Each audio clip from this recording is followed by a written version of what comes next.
Today's video, I want to show you exactly what fairy tale moment is and why it's so valuable and how lucky we are to live in this day and age where we're able to do this for a fraction of the cost.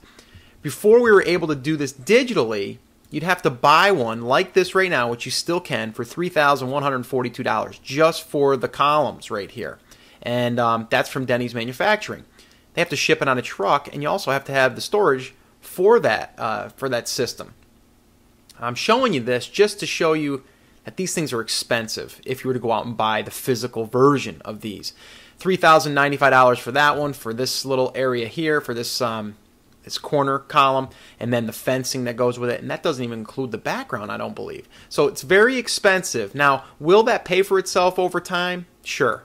It definitely will. If you have the storage space and if you can get enough clients in, it will definitely pay for itself because it's unique. Now, this here, we're able to do this digitally.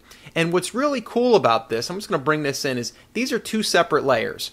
And what I mean by that is if you look right here, there's two layers. And what's so neat about that is we can go ahead and turn this front wall off, and you can see that's the background. And then you can turn off the background, and you can put a new background in there and keep changing it if you want to. So the rock wall is independent. And that's what's really nice about it, because it's pretty versatile. You can keep expanding with it. But let me just show you, get the layers out of there for a minute. Let me get this out of here. Here's one of our finished products. And all we did is we selected the child, and then we put them on this wall. Now, basically, he was just sitting on the ground up against a pillar. Actually, in the other photo, he was just sitting up against something, and that's very easy to do, and then you just cut him out, put him in. So the other thing I wanted to show you, you can get pretty fancy here, and you can do something like that. And that's what I'm going to actually do in this video. It's usually the other way around. You usually purchase something from someone, and then they show you all the stuff. I'm going to show you how you can create something like this right now, because I think once you do, you're going to want this digital set. So I'm going to go ahead and do it a little bit differently. I'm going to show you how to do this real simple and real fast. So the first thing that I'm going to do here, let me bring over my layers here, and I'm going to be working over top of this picture a little bit, but I'll keep reducing it down like that so you can see it, just because my camera doesn't have enough space. But anyway, here's my layers right here. And right now I'm going to pretend I already cut it out and put it on there. I'm assuming you know how to do that. So the first thing that I'm going to do to give it that sepia tone, but yet a little bit of a color look, is I'm going to go right here, and I am going to go to saturation right here. Let me bring over the window here, and I'm going to go ahead and hit colorize, and you can see it makes it all red and stuff. We don't want that, so we're going to take the hue and bring it right down, and these two numbers you're going to want to be about 25 and 25. Now you can play around with them, the lightness, you can do all that. That's usually what I go with to start.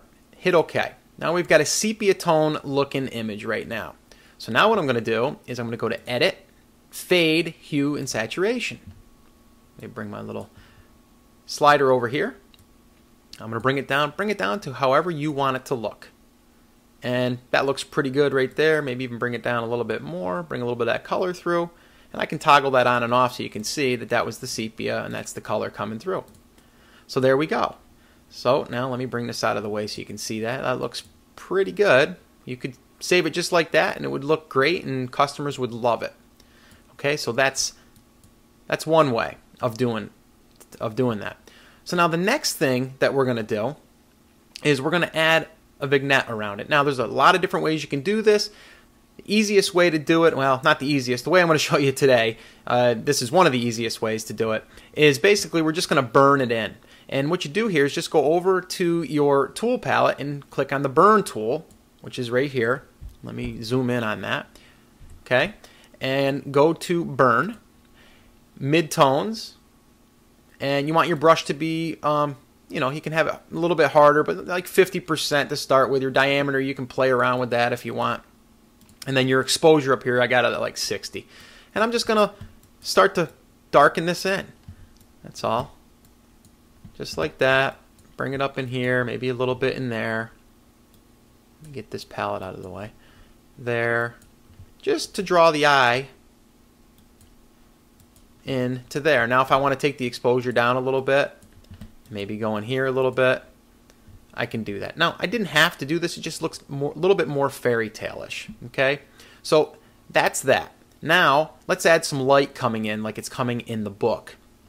So what I'm going to do here is I'm going to go over to the, let me see here, the Polygonal Lasso tool, okay, which is right over here. Let me zoom in on that for you.